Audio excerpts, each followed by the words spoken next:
La antropología, una ciencia que comenzó estudiando sociedades lejanas, más o menos exóticas, contribuye también a conocer desde otro ángulo cuestiones cercanas de nuestra sociedad. Hoy conoceremos un trabajo de campo realizado en un patio de recreo. La literatura antropológica se ha ocupado poco de niñas y niños y resulta difícil encontrar trabajos específicos que se enfoquen en la infancia. El niño es un nuevo objeto de estudio en la investigación antropológica. Montserrat Cañedo, profesora del Departamento de Antropología Social y Cultural de la UNED, nos habla del tiempo de los niños, para lo que viene acompañada de la autora del trabajo de campo, Florencia Finger, que nos explica cómo realizó esta interesante etnografía en el patio de recreo. Buenos días, Florencia, ¿cómo estás? Estamos encantados de tenerte hoy aquí y vamos a hablar de infancia, un tema que la antropología, no sé cómo lo verás tú, pero lo ha tratado de una manera, pues digamos, no entre sus temas principales, aunque últimamente sí que parece que hay más interés por la cuestión, ¿no?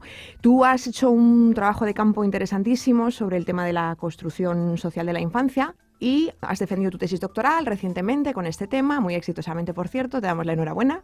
Muchas gracias. Y bueno, comenzaste planteando, recuerdo la defensa, la idea de que ibas a enfocar la cuestión de la infancia como una noción ideológica. ¿No? ¿Puedes explicar un poquito más a qué te referías con esa cuestión, ¿no? Que introduce un poco esa idea de la naturaleza o el proceso biológico y después la cultura?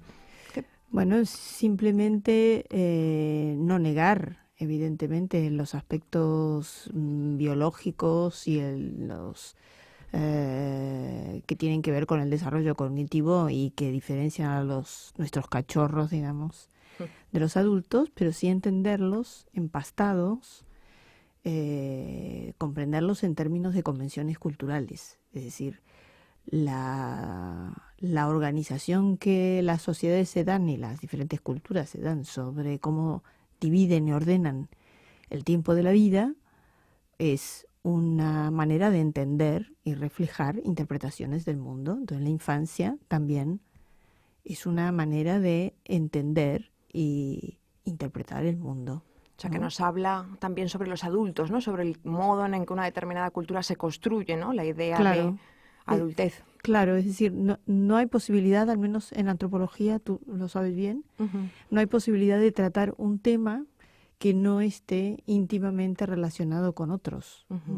Haces una reflexión, una argumentación maravillosa, me encantó, sobre la cuestión del tiempo, ¿no? Sobre la idea del tiempo, es una idea también tan bonita, ¿no? Precisamente con esa idea, ¿no? De la infancia como una etapa que está, digamos, en proceso, que está incoada, ¿no? Como algo del todavía no es, ¿no? Y pones precisamente en relieve esa relación entre la infancia, que solo se puede pensar con respecto a la adultez, precisamente como algo que no es coetáneo, algo que son dos etapas distintas, ¿no? Y esa idea que también me gustó mucho, además que esa idea sí que me pareció que había sido tratada en la antropología, pero con otros colectivos también, y que tú lo veías aquí con el tema de la infancia, que tiene que ver con cómo, digamos, esa idea de los niños como sujetos que todavía no son, que van a ser, implica también una noción jerárquica en el sentido de imperfección, ¿no? No son todavía plenos, les falta todavía, ¿no? Algo que en la antropología se ha visto, o ese lugar, ese locus lo han ocupado pues otras categorías de personas, como pueden ser los primitivos o pueden ser los indígenas, ¿no? Y en este caso tú lo has visto en el caso de los niños, ¿no? Digamos, este embrión de lo que puede ser y todavía no es, que nos hace de alguna manera o nos devuelve la imagen de lo que ya es pleno, que somos los que hablamos, los adultos, ¿no? Entonces este juego me pareció muy interesante en tu trabajo. Yo creo que la idea es entender el tiempo. Evidentemente no estamos hablando del tiempo de Newton, estamos hablando del tiempo también como una construcción ideológica, como una categoría que permite ordenar jerárquicamente diferentes aspectos de la realidad. Entonces es bien conocido, como tú lo dices, Monse, el ordenamiento jerárquico en salvajismo, barbarie, civilización, que es un clásico, y que ahora se puede trasladar de otra manera a cuando se habla de países que están en vías de desarrollo, por ejemplo, ¿no? De alguna manera la infancia también se construye en relación con estos opuestos tan potentes, ¿no? Por ejemplo, entre naturaleza y cultura, o primitivo y civilizado, o entre niño y adulto. Y muchos de los planteamientos teóricos que ha recogido, por por ejemplo, la psicología evolutiva, también tratan de alguna manera la infancia como una sucesión de etapas que van desde lo incompleto a lo completo, y muchas de ellas recogen adjetivaciones que son propias de los primeros planteamientos de la antropología, ¿no? Como por ejemplo la mentalidad mágica, el pensamiento mágico, ¿no? Y es curioso también como los niños, siguiendo con el símil, ¿no? Entre estas categorías de primitivos o sujetos a la naturaleza, que todavía no son, que son imperfectos o que están en una escala jerárquica inferior, cómo juegan también los niños el mismo rol dual, en el sentido de, por un lado, imperfectos, por un lado, todavía no son, pero por otro lado, como el lugar un poco de la autenticidad, de la, no sé, de las personas que no están mediadas por, digamos, por el vicio de la civilización, ¿no? Ese imaginario también utópico, ¿no? Que también que se proyecta sobre estas categorías y que yo creo que forma parte de la fascinación cultural que ejercen los niños en nuestra cultura. Hombre, yo creo que lo que dices es tal cual, ¿no? Es decir, la infancia tiene un punto inquietante,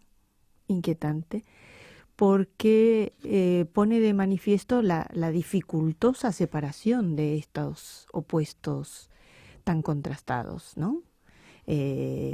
Porque son dependientes en primera instancia de otro, o sea que su condición de individuo está de alguna manera cuestionada, porque el cuerpo es protagonista, o sea que parece que están más cerca de la naturaleza que de la cultura, siempre entendiéndolos desde esta construcción de la adultez como una edad hecha, que tiene que ver con nuestra idea de cómo se construye una persona, cómo es la formación de una persona, también por estadios, digamos, ¿no? Estadios que van desde lo natural a lo cultural. No son estadios que se construyen a la par, sino que son estadios como que se superponen, ¿no? Hablando de estadios, mencionas en tu tesis, incluso está en el título, la tesis se titula Pequeños, pequeños, medianos y mayores, etnografía sobre la construcción social de la infancia en el patio de recreo.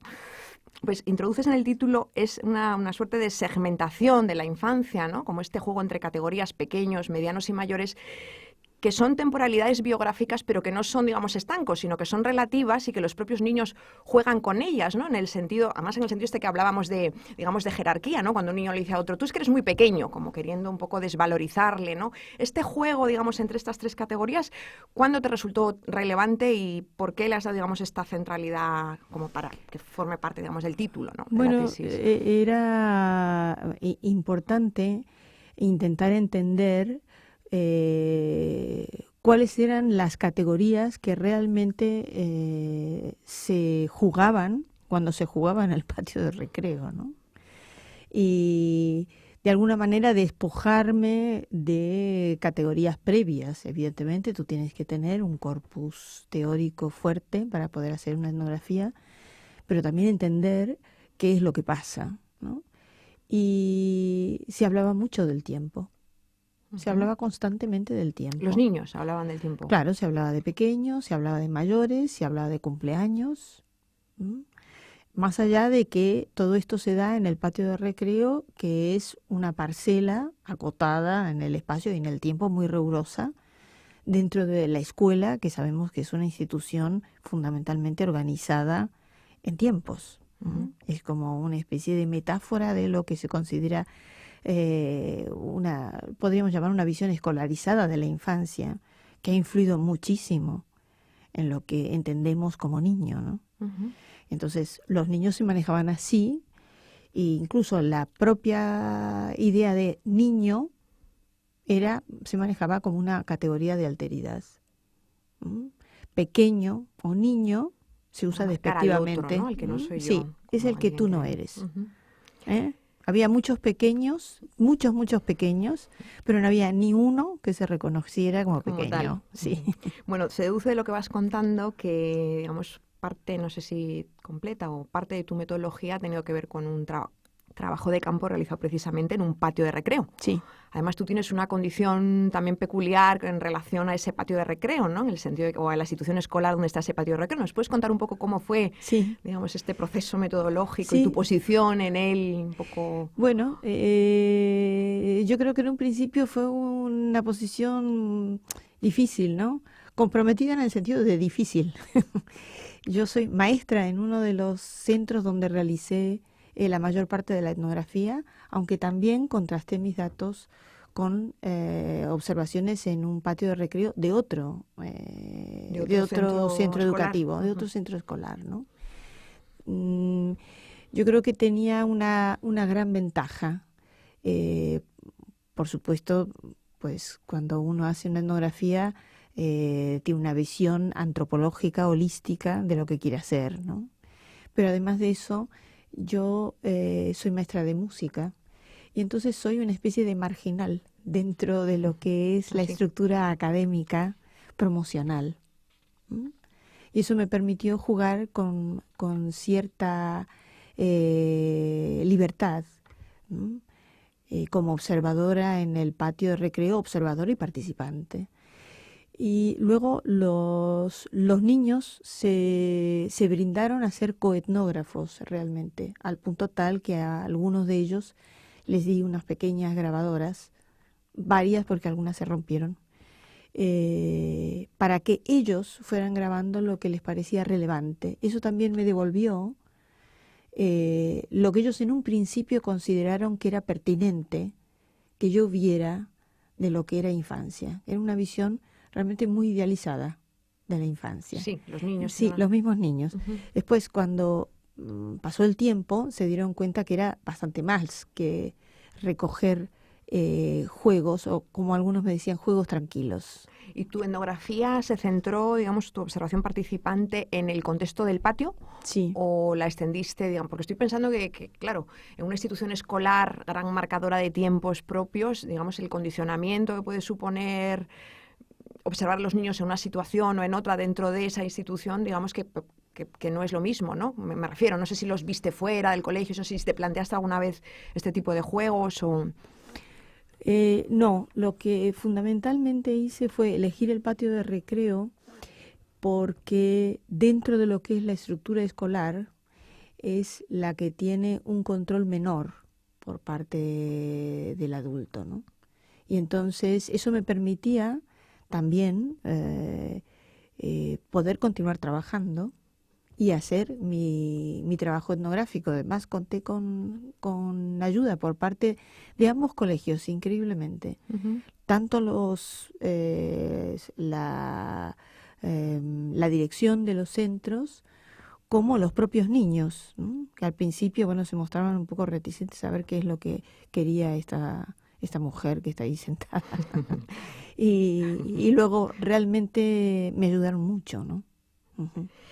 Otro de los temas interesantes que me acuerdo que en tu defensa pues, salió y dio lugar a un debate, digamos, muy apasionado, también tuvo que ver con la cuestión del lenguaje y la cuestión del lenguaje infantil o la peculiaridad, ¿no?, de algunas dimensiones del lenguaje infantil como un lenguaje expresivo, ¿no?, que utiliza recursos retóricos que tienen que ver, pues tú hablabas del sinsentido, de los juegos con la rima, ¿no?, con las entonaciones de voz, ¿no?, este tipo de lenguaje infantil, ¿no?, que va más allá de transmitir de alguna manera unos significados abstractos, ¿no?, como digamos la idea de lo que se entiende por hablar, ¿no?, como los adultos entienden por hablar, ¿no? Es como, digamos, un lenguaje que retoma como el cuerpo de las palabras, ¿no?, y produce una significación que a lo mejor tiene tanto que ver con transmitir ideas o significados como con vincular, ¿no?, como una dimensión más pragmática del vínculo, ¿no? Esta cuestión del lenguaje infantil a mí me recordaba, cuando te estaba escuchando,